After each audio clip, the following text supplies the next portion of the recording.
Dr. Salim Surani joins us live to discuss the latest on the Omicron and, of course, the pandemic. Dr. Surani, thank you so much for being with us this morning. We appreciate you. So where is the Omicron variant in our state? Good morning, Barbie. The question is not where it is, I think where it would be. And the answer is it would be everywhere. I think just like when the Delta variant came in, it started trickling, and then before you know, it became the most dominant variant. What we know of the Omicron variant, it is more transmissible than Delta variant. So we already have started seeing more and more state.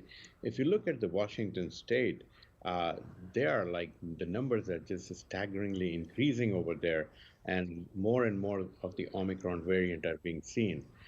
If you look at South Africa, where it started, and before you know, it became the most dominant strain. So the answer is it is going to be everywhere. And one thing which we can think of that yes, it is more transmissible.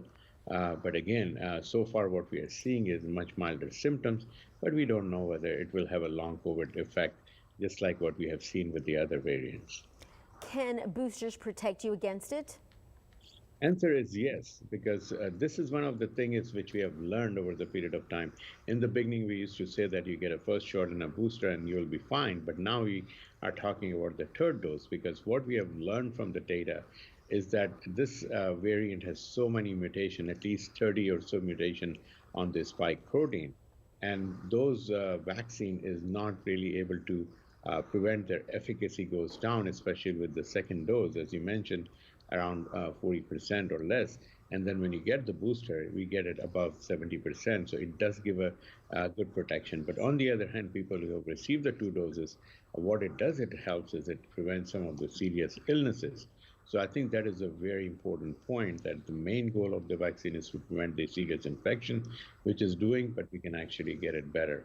And as I mentioned in my previous description, that if you're playing a football game, and if you're a person with a ball in your hand, and if there are six defenders surrounding you, it is a very tough chance for you to pass them around.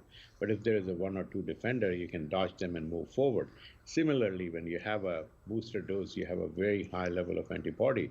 So in other words, even though the virus may have a variant, it's surrounded by an enormous number of the defenders. So that becomes still, tough for the virus to dodge them, and they get sacked. The Omicron variant is definitely a sign that the pandemic is definitely not over. Do you see other variants coming in? Oh, that is absolutely true. That anytime you have any viral infection, you take a flu virus.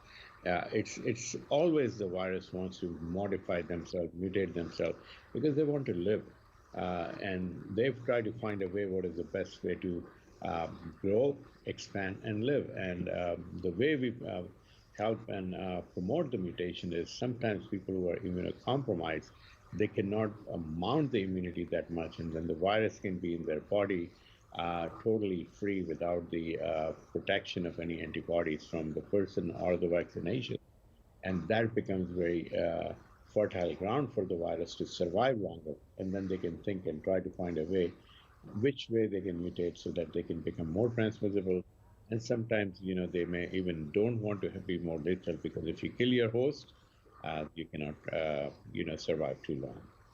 Dr. Surani, as always, thank you so much for being with us. We look forward to seeing you again on a Thursday. So if you have a question for Dr. Surani, make sure you send those in to the number on your screen, 361-855-6397.